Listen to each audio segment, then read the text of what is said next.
All right, well, good morning, everybody. How are we doing this morning? Good to see everybody here. Thank you for making just coming and worshiping and being a congregation together a priority this weekend. I know a lot is probably going on. It just means the world that we can still come together and worship the name of Jesus. So as we do that, let's go ahead and stand to our feet as we enter into worship. If you can hear it in my voice, if you can't hear it now, you're about to hear it when we sing. But we've had a kids and student camp this week. There have been 14 sessions that have gone on between our kids and our students this week at student camp. I and a couple other people, or several other people in our band, were able to go and lead that. There are several leaders from this church that were at both of those camps, several students and kids, and I can testify, and I know anybody else that was there can testify of just how sweet of a time that was to invest into the next generation and just teach them the word, and all in all, just have a great time of growing together. So thank you for all of your prayers and support for what this past week was. It was absolutely a success, so thank you for your thoughts and your prayers. But as we get started this morning, let's go to the Lord in prayer, and then we'll begin with worship.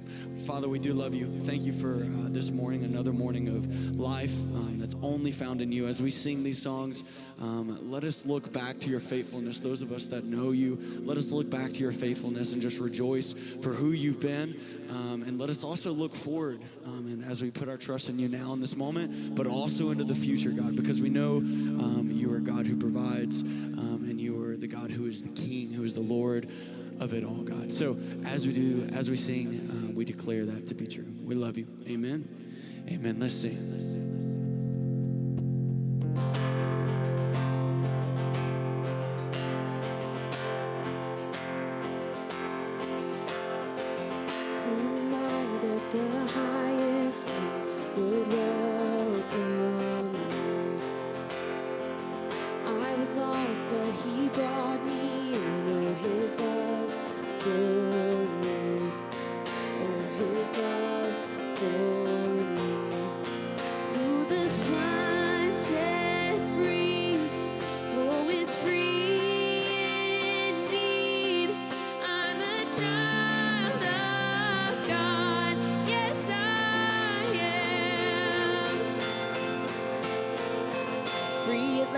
He has ransomed me, his grace runs deep.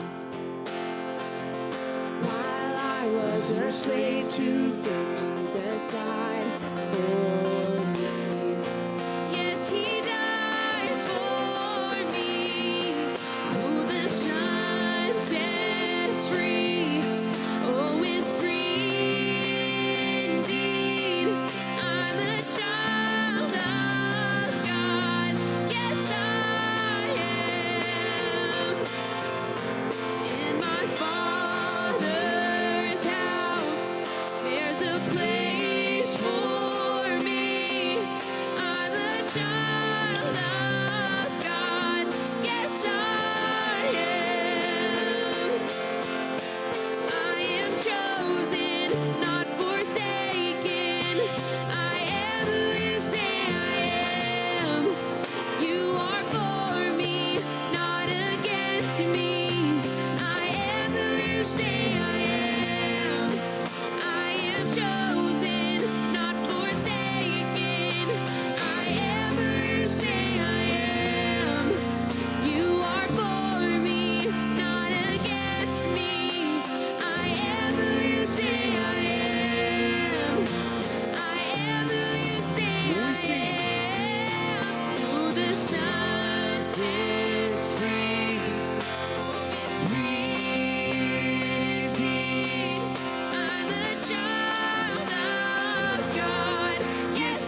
we sing this, we declare our dependence on Christ, on how our own we have nothing, on how on our own we'll never measure up. But luckily we have a good Savior, someone we can put all of our hope, all of our trust in, and boast in Him. 'Cause all I have because of Jesus, all this promise, one for me. And when He paid the highest ransom, once for always, for my freedom, I will boast in Christ alone and His righteousness, and not my own. And I will cling to Christ, my hope. His mercy reigns now and forever. Love will never lose its power. All my failures could not erase. Now I walk within your favor. Grace unending, my salvation,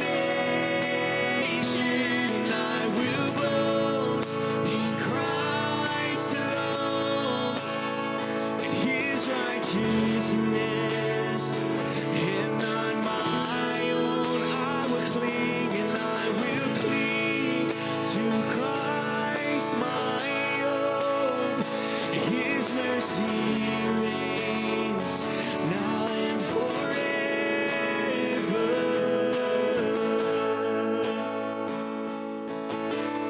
But when we sing what can wash away nothing but the blood of Jesus, and what can make me whole? Oh, nothing but the blood of Jesus. Oh, what can wash away my sin? See nothing but the blood of Jesus. Oh, what can make me whole? Oh, nothing but the blood of Jesus.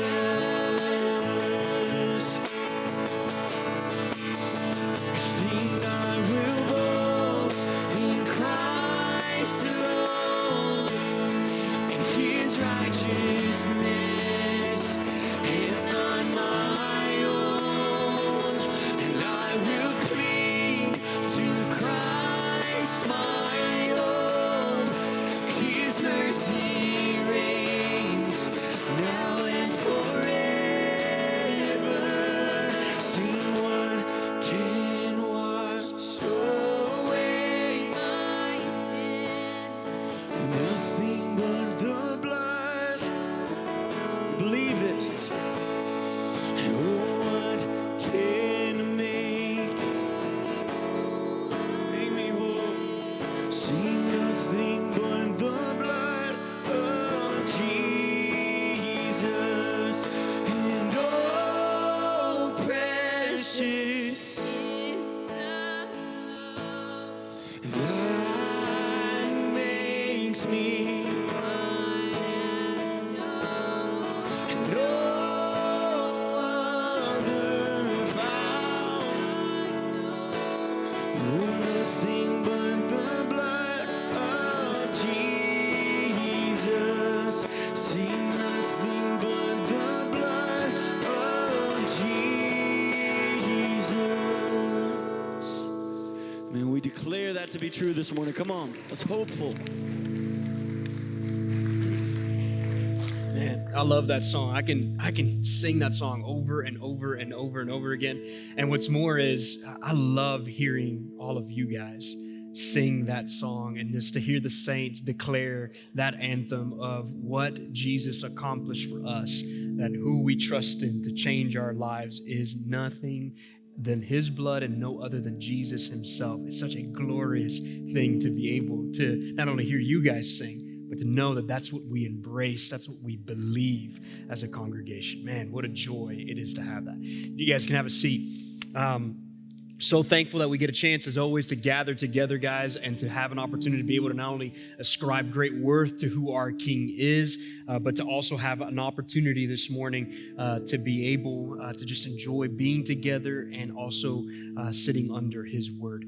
As always, guys, we take the next few moments to be able to reflect upon the goodness and the provision of our King and how he is a great shepherd of his bride and how he takes care of the church so well. And so we often at this time take an opportunity to be able to reflect upon collectively his goodness and his provision, not only personally within our lives, but also to reflect corporately as God has provided for Brainerd and continues to provide for Brainerd as a whole. And he's done so, as I've mentioned so many times, for more than 90 years at this church. And for that, we give God great thanks. And so, as I often say to you guys, use the next few moments, whether you give here physically at the church during this time, or whether you do so at the comfort of your home or in the privacy of your home as you give your tithes, your offerings, your sacrifices, your gifts to the Lord.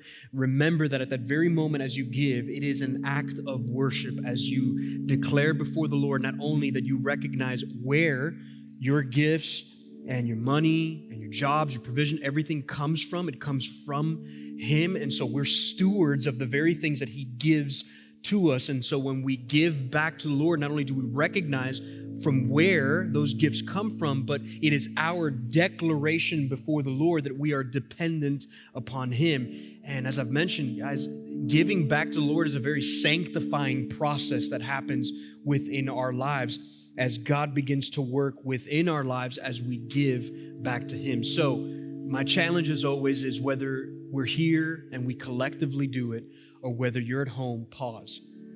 But before you click, send or done or move on, right, complete, thank the Lord for his goodness and for his provision. Remind yourself of what he's given to you and what you're giving back to him. Just use those moments as a great and a sweet time of worship with him.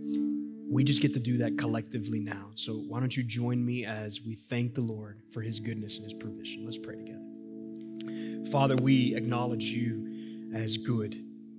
We acknowledge you as the one who saves and redeems.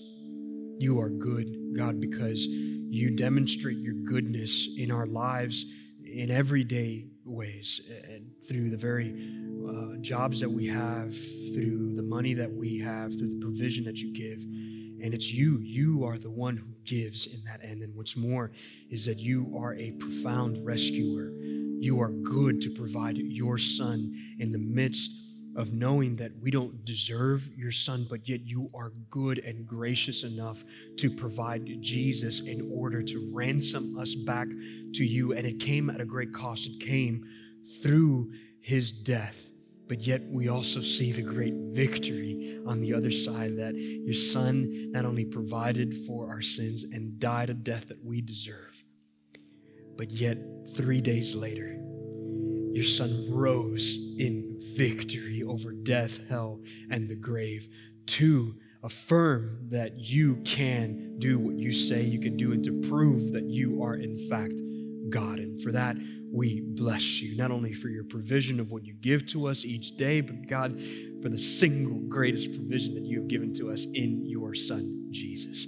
And we, as a church, confess, God, that without you, we would have none of those things. And to that, we give you great thanks for providing for us. And we pray as a church collectively that not only would you use those gifts, those tithes, those offerings, those sacrifices for the flourishing of your church, but for the furtherance of your kingdom. God, use it so that those who don't know you, both here in Catoosa County and even across this globe, may come to a place of saving knowledge, that they would come to know you so that they can come to a place where they are here with us, worshiping you and having an opportunity to be able to ascribe great worth to who you are.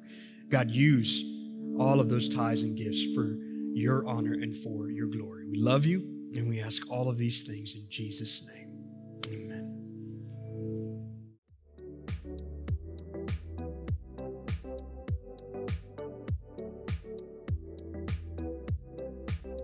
My name is Allison Van Zant, and I've been the worship rally director, leader, host for the week, and that's been my job here at VBS for our first time at Brainerd, North Georgia.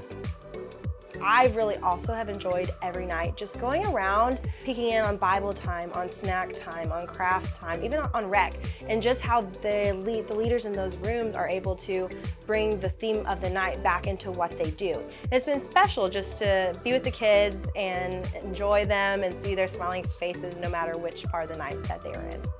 Hi, my name is Anna Horn, and I was the Bible teacher at VBS this week. The kids this week obviously were pumped. They came to me after their worship service. Although they were having fun at VBS, they were truly learning, and I could tell by the end of the week they were wanting to ask more questions, they were wanting to know more about Jesus, and that's what it's all about.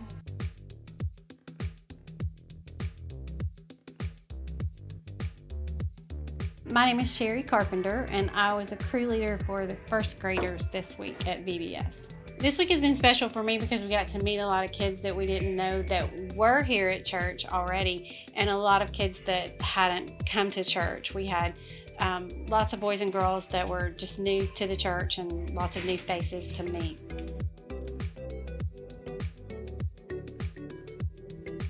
I think just being able to have something like this at our campus for the first time, to be able to invite people from our community, even potentially have them come back on Sundays, and to build relationships with people right here in our backyard, I think was something that was always a hope, and to see that fulfilled this week was just really exciting and special.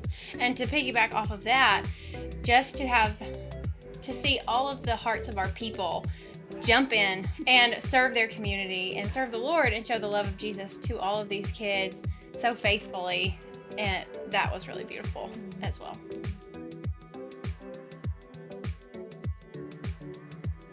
Our big hope with VBS was not just to have something fun for all of our kids to attend, but to reach the community, neighbors, people right here in this area, that we'll be able to establish relationships with them and help disciple not only the children, but hopefully to see their families come and grow in Christ. And the kids will remember that the truths that they learned this week, they don't just apply to this week. So being missionally minded with inviting friends who don't have a home church somewhere, just to even hang out with them so that they can be that light to other people and see that even they have a part in missions as well, even as kids.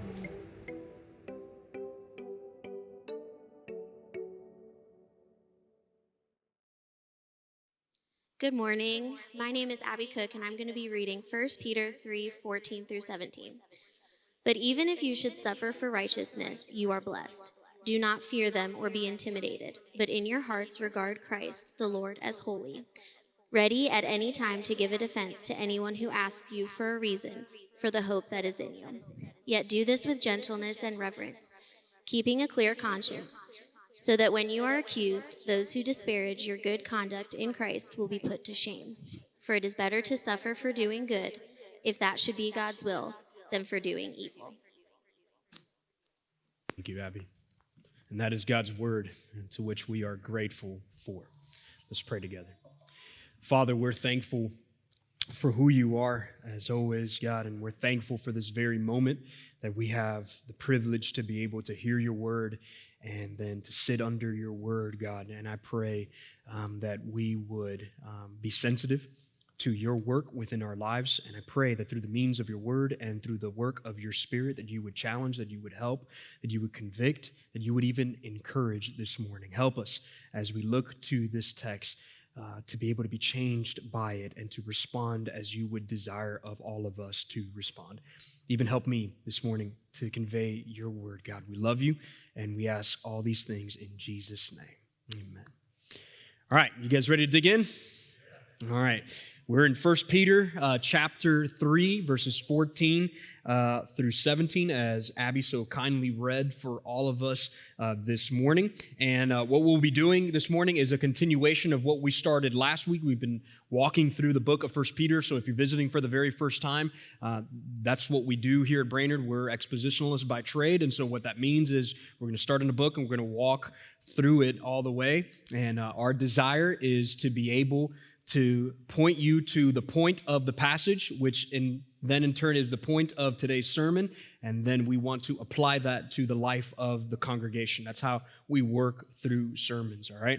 So we're in 1 Peter chapter 3, and as I mentioned, this is coming off the heels of last week, so this is part 2 of what Peter's train of thought was from last week, and we had an opportunity to be able to see how we as believers should respond in the midst of suffering or in the midst of persecution or in the midst of what may be oppression to what the Bible does say about particular subject matters or about Jesus himself or about how we conduct our everyday life. And so what you and I should do in the midst of those kind of moments where perhaps we may be culturally out of place because of our beliefs is we should respond in a particular manner in order for us to be able to be very winsome with the gospel. And so I believe that Peter is carrying over an idea, a main idea for all of us to be able to think about, which will be the idea that will be the rest of our conversation this morning,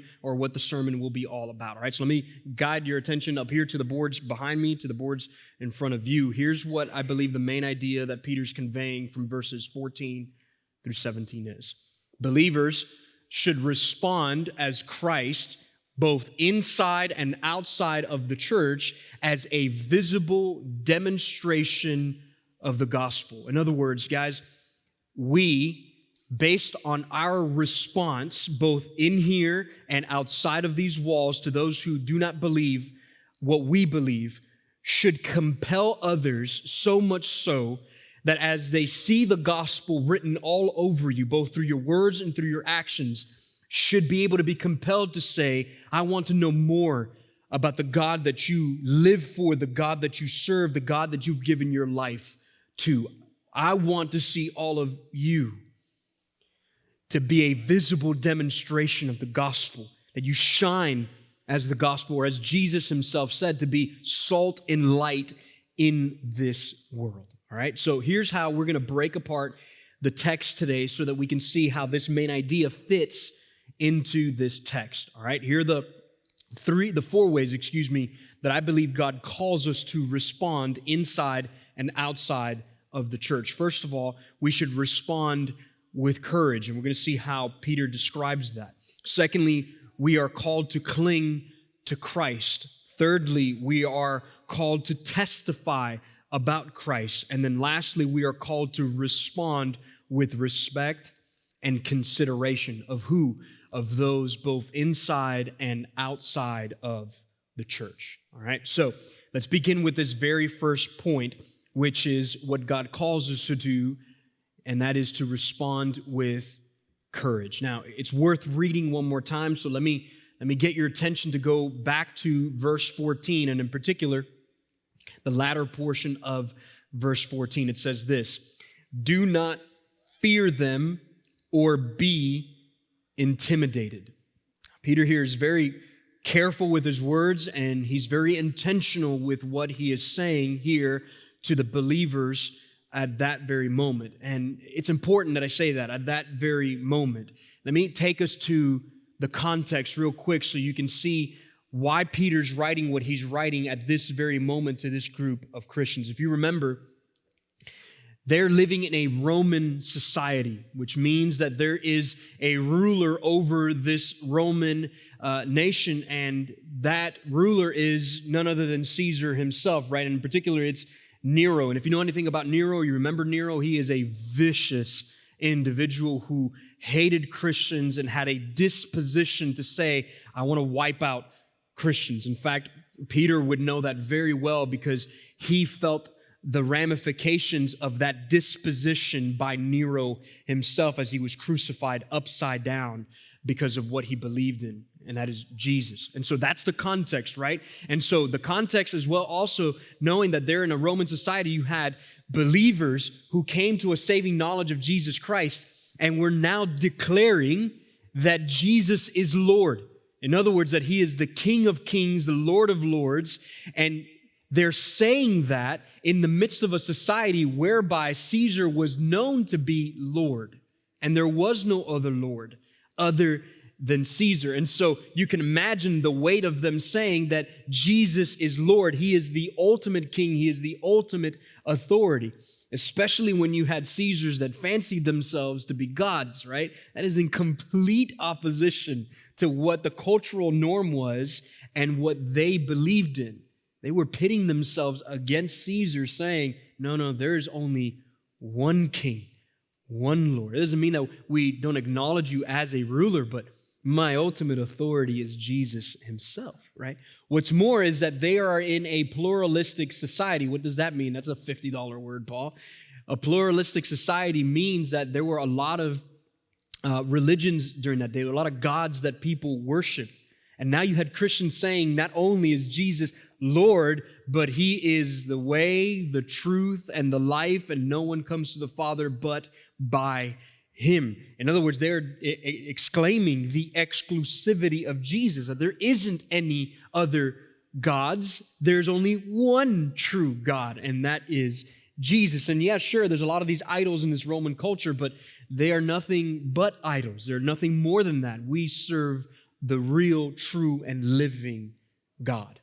And so that's the context that they're saying this. And these Christians are hearing from Peter, I don't want you to be disturbed. I don't want you to be terrified. I don't want you to be distressed or intimidated.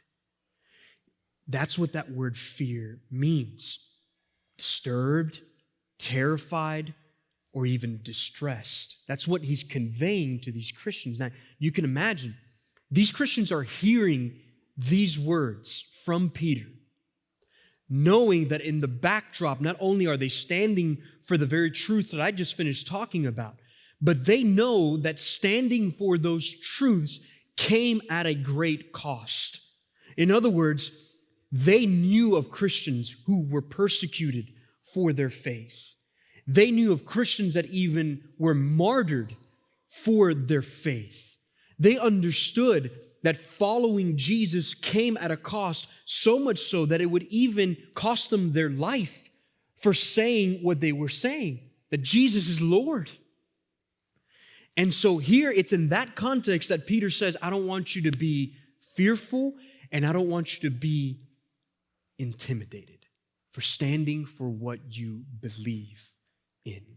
Now, that must have come as a rather weighty statement from Peter, knowing that, man, I know what I'm looking at, I know what I'm facing at, but this is what I am called to do, is not to bend in fear, not to be intimidated, but rather to be courageous in this very moment. So today, we may not face the very same kinds of fear or intimidation that they were facing. I mean, real, true persecution that was physical harm to these believers or even death towards a believer. But nonetheless, Peter's conveying here the same kind of feelings that we would face today as they would face. Those fears or there's intimidations for the very things that we would stand for or believe in even today. And so think about it, right? We are saying the same thing. Jesus is Lord. There's one way to heaven, right? And what's more is that we have a moral ethic that we live by today that's very different than the ideology or the cultural norms of today. And so when we stand for those kinds of things, we begin to feel rather out of place within culture or within society because of what we believe and what we stand for and how we live. We'll give you a couple examples of it. Well, I mentioned a few of these before, but saying that Jesus is Lord in today's context means that it obliterates any form of autonomy within our society. In other words, it obliterates the idea that no one is accountable to God. Rather, what Peter's conveying here when you say that Jesus is Lord is that all of us, because we are created by God, we are accountable to our Creator. And so therefore, this idea that you can live for yourself, you can do what you want, and you do you and all this stuff, that is completely antithetical to what the gospel teaches, where we are to lay down our lives and give our lives to the Lord, right? That's what the gospel is. Furthermore, think about it.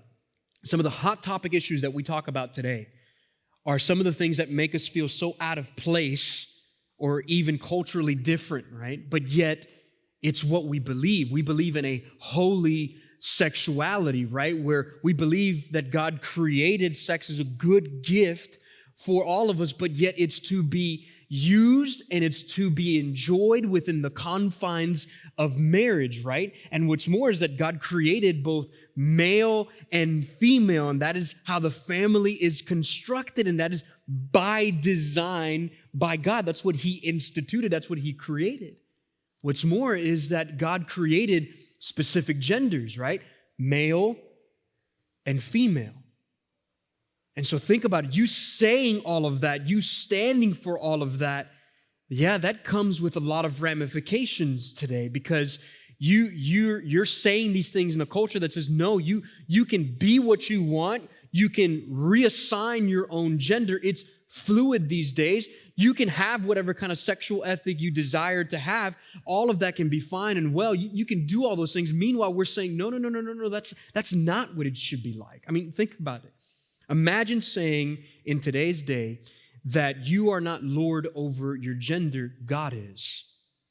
And that is a massive statement in the midst of our individualistic kind of society.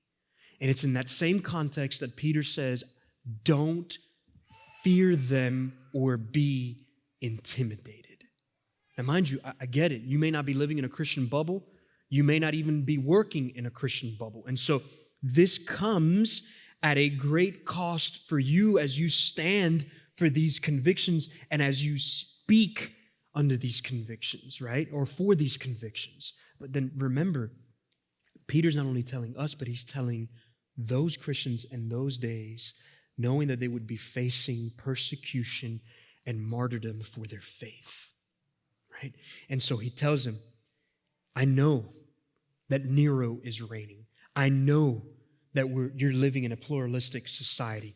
Don't fear. Rather than embracing that fear, embrace a courage to stand for those convictions. Now, it begs the answer to the question, how did they deal with that fear? What does the Bible say about how we should approach these moments where we are intimidated or we are fearful for the things that we stand for? We'll get to that here in just a few moments. But first, I wanted to make something clear before I get to that. The reason that you and I are willing to face criticism or persecution is not because we think of ourselves as some elitist, religious, self-righteous kind of group. No, that's not what we are. We're all admittedly broken people that need Jesus, right? That's all of us, right, in this room. We stand for what we stand for, and we're willing to face criticism or a raised eyebrow in our day, or even being willing to feel ostracized within our cultural context, right? Because we believe that God designed us not to be autonomous or individuals amongst ourselves, but rather God created us to have a relationship with Him, right? God designed us to worship Him.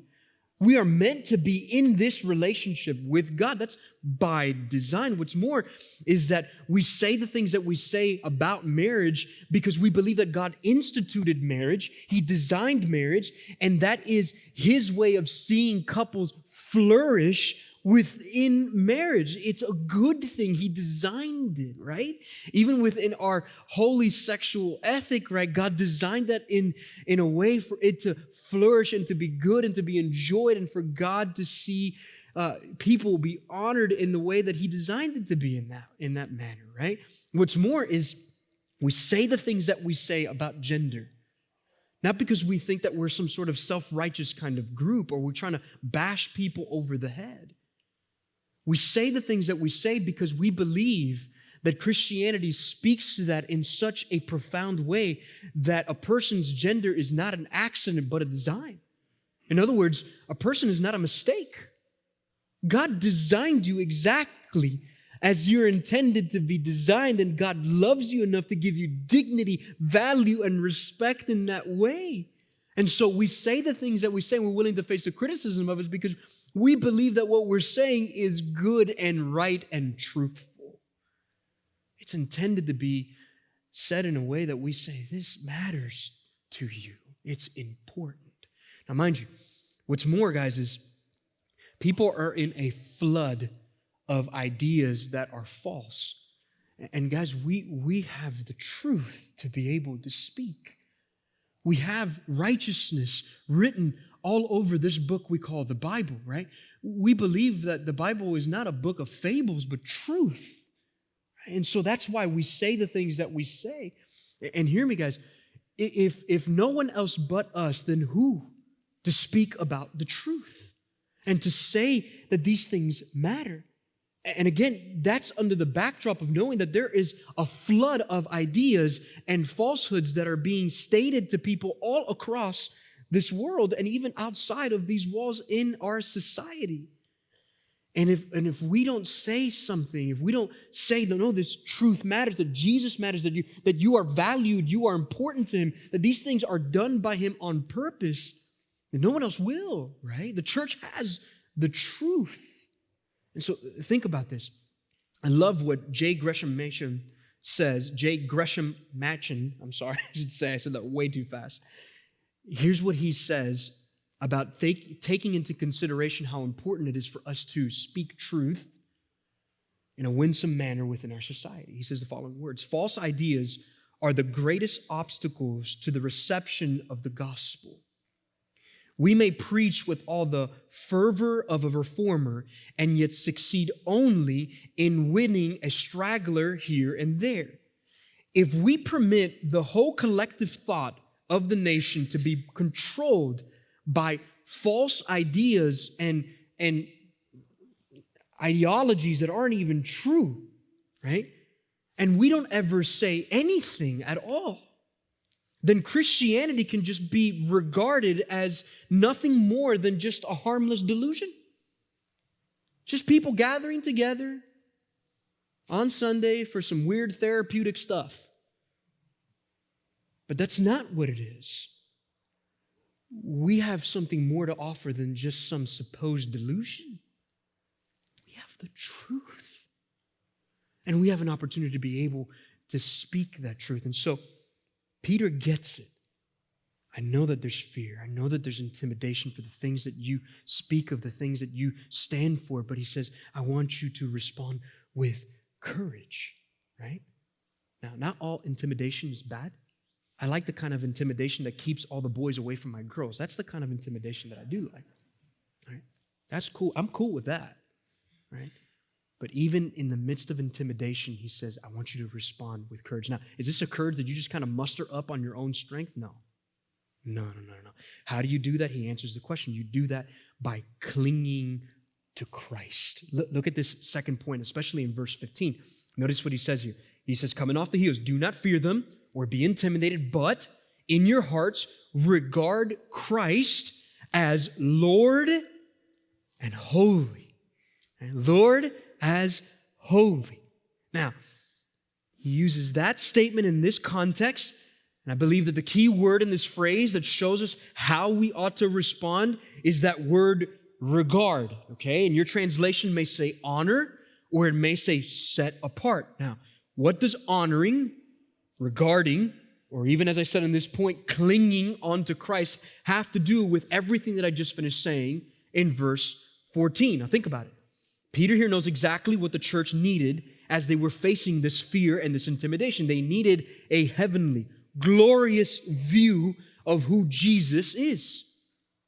They needed to be reminded that Jesus is both Lord and holy. You may say, is that it? Is that enough? 100% it is enough, and that is good to be reminded of. Now, notice how this works its way out. This is so cool. I wish we had more time to dive into where Peter is borrowing from here, but I believe he's borrowing from the book of Isaiah, and he constructs this sentence in such a profound way. Now watch this. This is so cool, okay? He leaves here no room for ambiguity about who Jesus is. He says that the same Yahweh, Lord, that you find in Isaiah's writings is the same Yahweh that he's talking about right here in the book of 1 Peter. In other words, he's saying Jesus is Yahweh. He is God. He is Lord. He is the King of Kings, the Lord of Lords, right? This is the Alpha. This is the Omega. This is God that he is talking about. And that couldn't have come at a greater encouragement for these believers, all right? What's more is that knowing that he is Lord means that he is sovereign, which means he is authoritative over all things, under all circumstances, over every location, every place. He is sovereign over that situation right there, which meant that he is sovereign over even the persecutions and the sufferings that they were facing, which meant that their suffering and their persecution wasn't purposeless, but purposeful. And he's speaking into that, which means God is not caught off guard by what is happening. Just as he was sovereign over Job's life, he is sovereign over their lives. And he knows that even in the midst of suffering and persecution, he's going to use that ultimately for their good and his glory. What's more is that if Jesus is Lord over all those things, Peter's been building up this idea that he is also Lord over death. Now think about this. This is important because the kind of fears and intimidations that they were facing meant that they would see as a great possibility death through persecution. And he's saying, listen to me, Jesus is not only Lord over this world, he's Lord over death. These believers in that day knew full well what it meant to have a commitment towards Jesus, and what they needed to be reminded of is that Jesus is in fact the resurrected one who can overcome death. In fact, Peter already told them, if you remember, that they didn't have a dead hope, but a living hope, right? Jesus, again, is Lord over death, which means that you and I remained untouched just as them until God says so. By death, we remain untouched. You and I are not at the mercy of circumstances. You and I are not at the mercy of nature. God is sovereign over all of these things. I love what John Piper says. He says, you are immortal until God's work for you is done. Think about that. They're called to declare the gospel in an environment where persecution and death is real. And that couldn't have come as a greater encouragement than to say that Jesus is Lord, right? When you have that kind of a theology set in your hearts, because he says, that's where I want you to deposit these truths, right? Like seeds in a ground that you put into and you cover up and you water, and then those roots dig deep into the ground, right? So that they can grow tall and flourish, right? He says, I want you to deposit the truth of knowing that Jesus is Lord within your heart, where your emotions are, where your decisions are, where your will is, all of that, where all of that resides. He says, I want you to deposit that in your hearts, right? And when you have that set, that kind of theology in your hearts, then you can say, as the Apostle Paul said, to live is Christ and to die is what? Gain. When you know that, man, that changes the way that you live. Furthermore, Jesus is also the one in Revelation, like I mentioned, he's the Alpha, he's the Omega, he's the holy Lamb of God, the one seated at the right hand of the Father. He is God and he is judge and he is just. He's holy, which means that there will one day come a reckoning for all of the evil that is in this world and all of the injustice that is in this world. And that couldn't have come as a greater comfort for these believers to know that as they faced persecution, as they faced injustice, God is Lord and He is holy. So think about this for just a second, guys. What else do you have to hold on to when you face intimidation or fear? The world may have a lot of answers for how you are to face fear and intimidation, but here, the Bible is giving us a clear answer for how we face fear and intimidation. This is what makes, I believe, Christianity so compelling and so attractive to people and for all of us to hold on to. It's because Jesus answers the greatest question that all of us avoid or want to avoid but need an answer for. What happens after death? What happens when death comes knocking? Right? And we have to face it. Jesus is the resurrected one, the living hope, the one who conquered death, hell, and the grave. And when you know that, then you can answer every other question prior to that. What do we do when we have to face things? What do we do, Paul? When in my workplace, I'm making a stand. What do I do when in my everyday life I encounter a conversation and I have to say something about the things that I believe in or what I live for? When you know that's coming up and you know that life's greatest question is answered, well, then all those other questions can get answered and you can face them, not because you mustered up enough strength, but because you know where your hope lies, right? That's how you can answer. And listen to me. If Jesus is worth clinging on to, isn't it true that He is worth declaring? Because if He's that worthy to say, I'm going to hold on to Jesus because that's what's going to give me courage, that's what's going to give me an opportunity to face these things, then surely He is worthy to be spoken of, which leads to this third point, right? We need to respond in such a way that we're called to testify, to speak, to declare about Christ. So notice what it says in verse 15. You may have heard this verse before, probably in isolation, but not in its context. But that's where you hear this verse in context. Listen to it. But in your hearts, regard Christ as Lord. Listen, ready at any time to give a defense to anyone who asks you for a reason for the hope that is in you. That's that verse in context. In other words, within persecution, within suffering, within hurt, Peter says, be ready to give a defense for the hope that you have, for the reason that you believe what you believe in, right? Perhaps you may have heard it always in isolation, but contextually, Peter's saying, yes, I want you to know how to defend your faith. It's not any less than that, but I want you to also be ready to do so when the world sees you hurting and suffering. So on the one hand, he says, hey, how will you answer when somebody questions you for why you believe what you believe? When they say, why do you live like you do?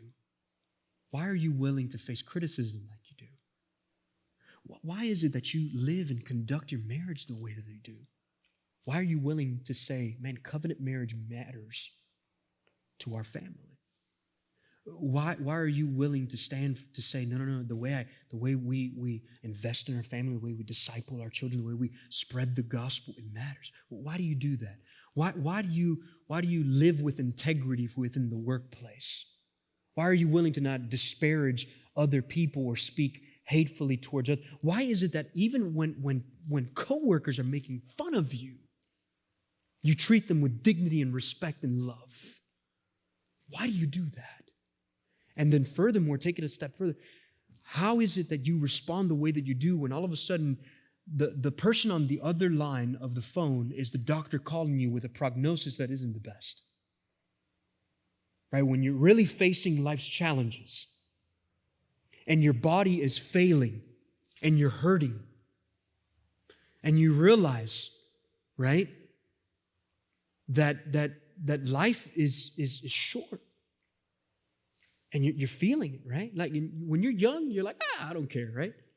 And when you're older, you're thinking more of how you were when you were younger. And then when you're in middle age, it's like, I don't know what to do. Right? You get like you're all over the place, right? Because you don't know where to land. How do you respond with the gospel at all points of your life in this way? That's what Peter is talking about here, even within its context. But furthermore, I believe that here Peter's bringing up two specific things. One, a responsibility, a personal responsibility to grow. And furthermore, a personal responsibility to speak well towards others. And we'll get to that here in just a few moments. But listen to me. First and foremost, we have a personal responsibility to grow. Listen to what it says. It says in verse 15, I want you to be ready at any time to give a defense to anyone who asks you.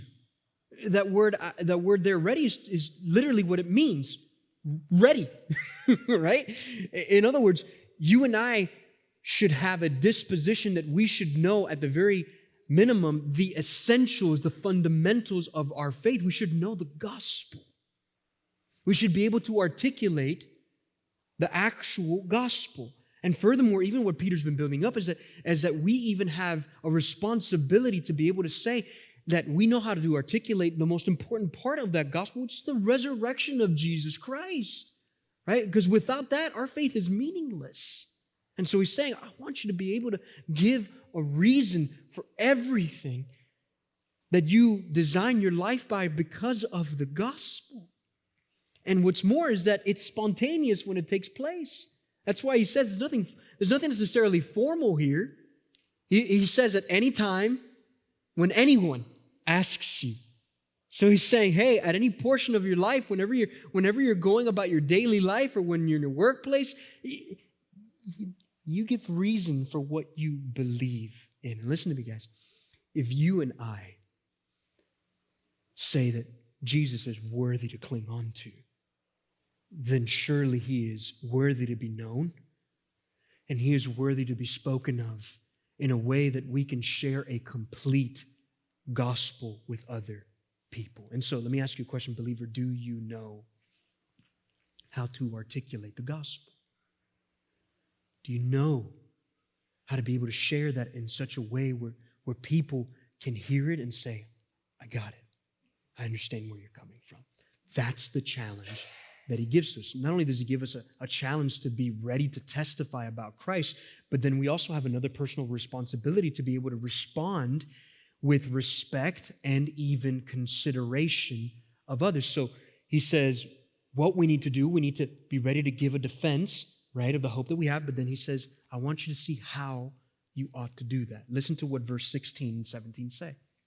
Within the context, it says, yet do this with gentleness and reverence, keeping a clear conscience. In other words, what he's saying there is, I want your conduct, even in an instance where you are being slandered perhaps, or even insulted for your faith, I want you to walk away knowing that with a clear conscience, you were able to rightly speak and even treat people with dignity and with respect as you answered back.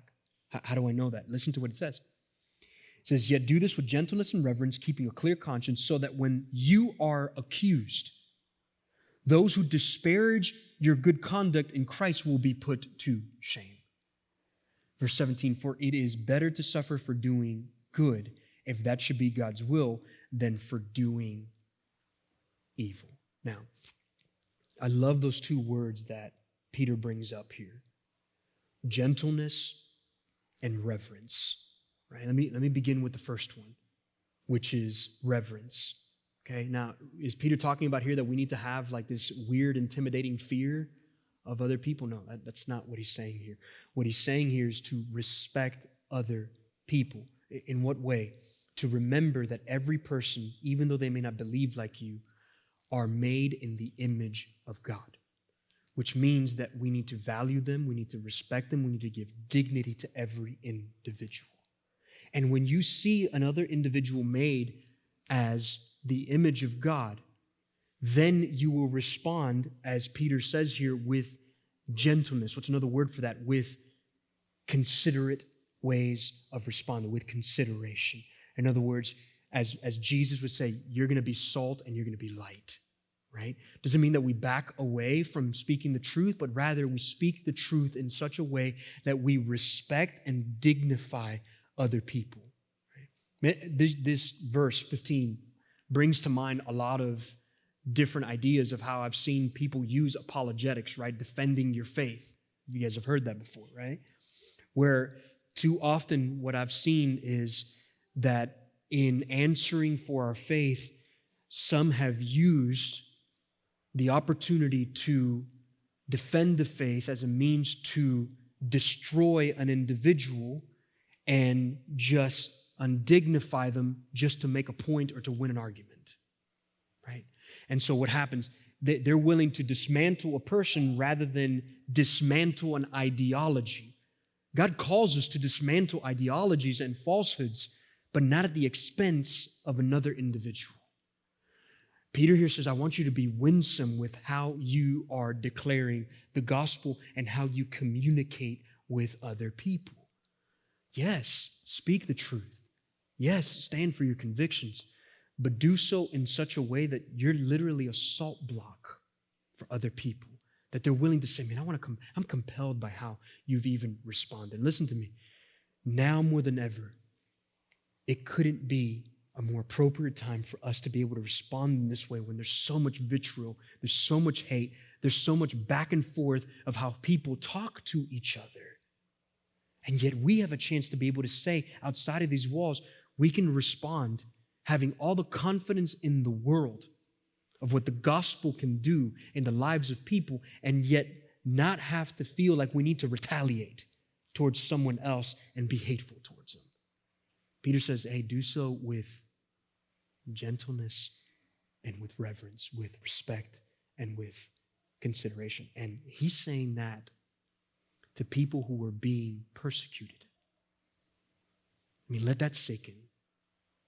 And then he calls us to do the same. And you may wonder, well, Paul, how? How in the world can I do that? How can I have the confidence to be able to share in that way? Well, verse 17 answers that. It gives us two incentives when we're slandered or disparaged for how we live. First of all, if you suffer. In other words, if this were to come your way, know that suffering comes as no surprise to God, and it is purposeful in one's life. So know that if you are disparaged, if you are slandered for your way of living, God is in control of even those circumstances. And then secondly, the other incentive is, let the testimony of your suffering be because of righteousness and not evil, right? Even in those moments, your conduct should display to the watching world that even in the midst of suffering and hurt and pain, that you are living out a conduct, an ethic that says it is good, it is righteous. Now, again, what's the incentive, right? Even in the midst of all of that, if you suffer for that, is that when you are slandered, know and be reminded that they will be humbled. In other words, there is coming a day where God will make all things right. And maybe, just maybe through your conduct, God will use that in order for people to be able to say, I saw the gospel written in your life. I saw the gospel through your words. And I was wrong about who Jesus was and about who you are. And one of the sweetest things that you can see is somebody repenting of their sins and believing in Jesus because of your example and because of your words. And if not, God forbid, that one day everyone will be humbled in knowing that the only lasting truth that will stand will be Jesus himself forever and ever. Right? And so those are our incentives to say, I can respond with respect and consideration. A couple of questions that I wanted to ask for you guys as we close out. One, believer, are you allowing fear or intimidation to silence you? And are you clinging on to Christ? Are you using him as your greatest incentive for being a courageous believer? Not because it's something that you can do, but because of what Jesus is doing in you and through you. Last word. This text here was probably one of the most challenging and convicting words that Peter could have written. You know why? Years prior, Peter was standing by a fire watching Jesus be taken to a trial. Was he not? And there was someone there that began to ask him, aren't you a follower of Jesus? And what did Peter say? No, I don't know what you're talking about. 3 times he denied Jesus. At that moment, he was not ready to give a defense for the hope that he had in him. He was broken. And you and I identify with Peter so much at that very moment. Why? Because we're just like him. We're broken, right? We're sinful, and we can allow fear, we can allow intimidation to grip our hearts so much so that we can even get to a place where we deny. We don't even speak for Jesus or even say, I don't follow Jesus. But what I love about Peter is the levels of grace that you find between him and Jesus, where he took a man who was broken and shattered from that moment, reconciled with him. And now he took somebody who was a denier of him and made him a bold proclaimer of him years later. Here we have Peter penning those words, not only for him, but for us. Listen to me. You may identify exactly with Peter, and you've allowed fear or intimidation to grip your heart. Could I submit to you that God can take even you and use the circumstances, reconcile you back to him, and then not give you a courage of your own, but give you his courage to see him gloriously as Lord and holy, to see him as the resurrected one, right? To see him as that Alpha and that Omega, as Peter saw him, as Peter writes about him. And then it's that picture of God that gets inserted into your heart, and you say, now because of who I know him to be, I want to be a bold proclaimer for Jesus. And I'm willing to stand in the face of criticism, in the face of a culture that says, man, you're weird, you're a strange individual, you're an exile in this culture, what's wrong with you? You say, no.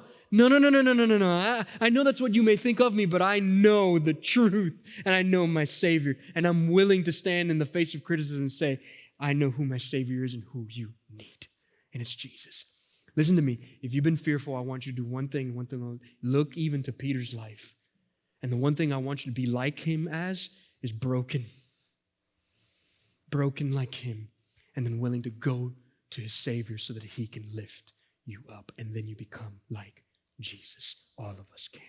Do you know why I say everything that I say, guys? I say it because I believe that God calls us as believers to proclaim the gospel. Be a visible demonstration of that gospel, both inside the church and outside of this church, ultimately for his glory and for the flourishing, the furtherance of his gospel. Let him use you even today. Let's pray together.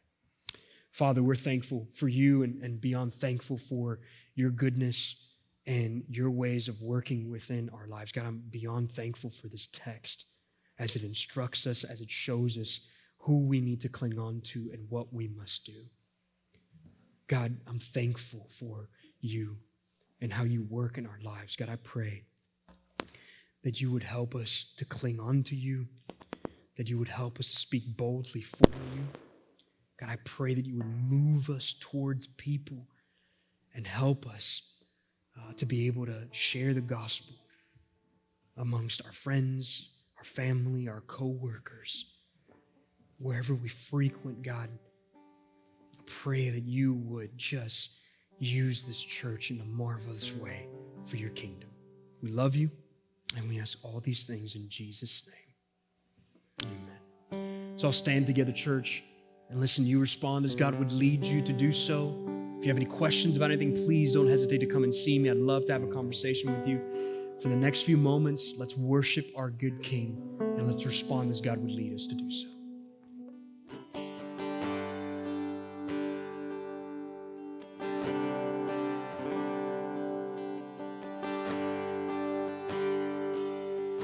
We sing worthy of every song we could ever sing, and worthy of all the praise we could ever bring. He's worthy of every breath we could ever breathe. We live for you.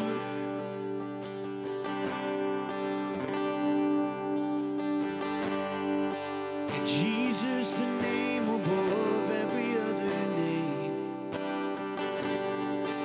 Jesus, the only one who could ever save. He's worthy of every breath we could ever breathe. We live for you. Come on, we sing holy. And holy, there is no one like you. There is none beside you. Open up my eyes and show me who you are, and fill me with your heart, and lead me in your love to those around me.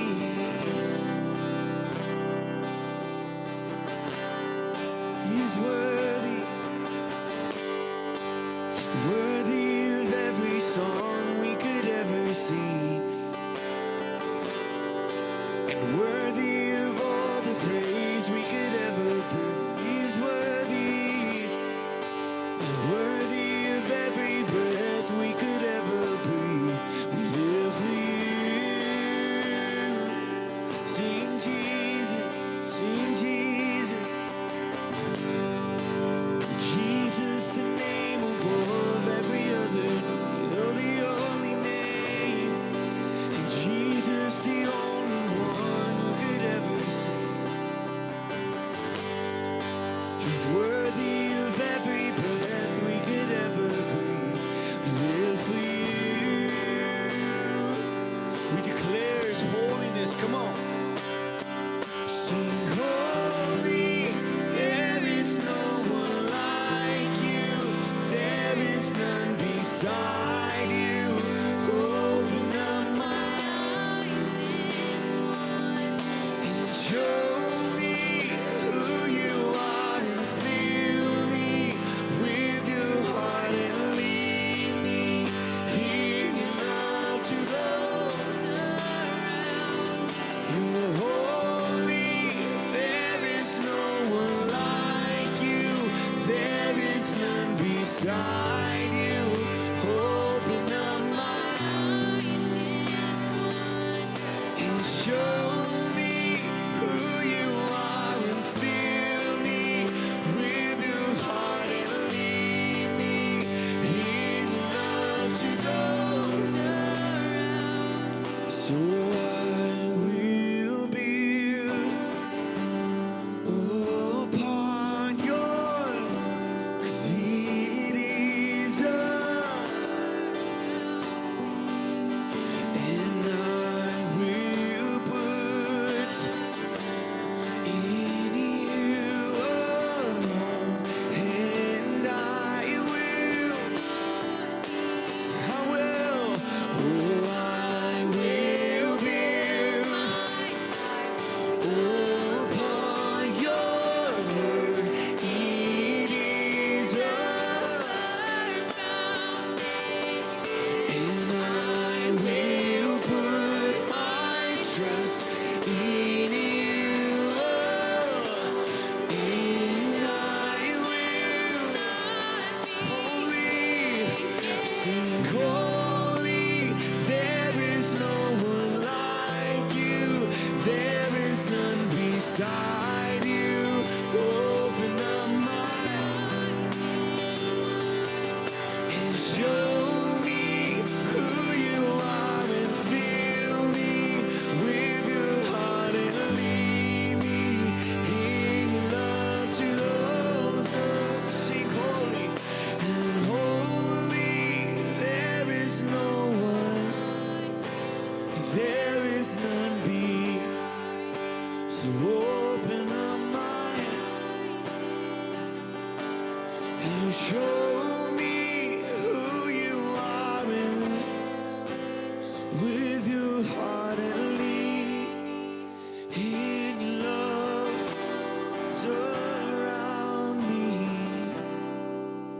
Amen. I pray that is our prayer this morning. Come on. Amen, man. What a great way to respond even right now through song about the text that we just finished getting an opportunity to be able to hear. Man, that's awesome. Excuse me, man. So before I direct your attention to the top 3 things that we wanted to leave with you, last week we got a chance to be able to speak on the significant ruling that came through in light of Roe v. Wade, and to that we celebrated for and we thank the Lord for. And I wanted to share with you guys a specific ministry that Brainerd has had for a season now in order for us to be able to get involved with and us not just celebrate the good ruling that came about, but then to see that our work continues to be able to help families and to be able to help those both within the womb and outside of the womb, and how significant and important it is. So we have a ministry here at Brainerd called Orphan No More, and that ministry provides support to families who are interested in or who are currently fostering or going through the adoption process that you may be in, okay? And here's what Brainerd's committed to do, coming off the heels of what I even mentioned last week. Brainerd will provide counsel, administrative help, and grants to families to make that process a little bit easier for them, all right? Which means that if you want to learn more about Orphan No More or would like to point others about that information, I want you guys to, one, say, hey, I can reach out to somebody by the name of Josiah King, who is our associate missions pastor, and he can get you more information about how Brainerd can come alongside of you and be able to help you as you are thinking about the adoption process or even fostering.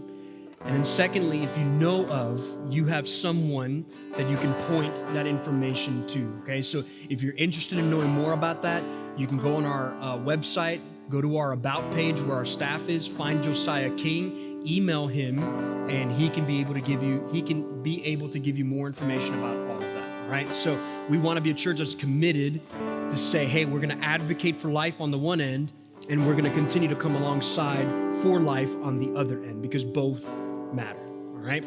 And then lastly, the last big 3 things that we want to leave you guys with is volunteer training. So if you're interested in serving within Brainerd, there is a training for you. So whether it's here or whether it's elsewhere, just mark your calendars for July 24th, and you can get further training for how you can serve within the church, all right? If you're already plugged in, that's great, but if not, that's a great way.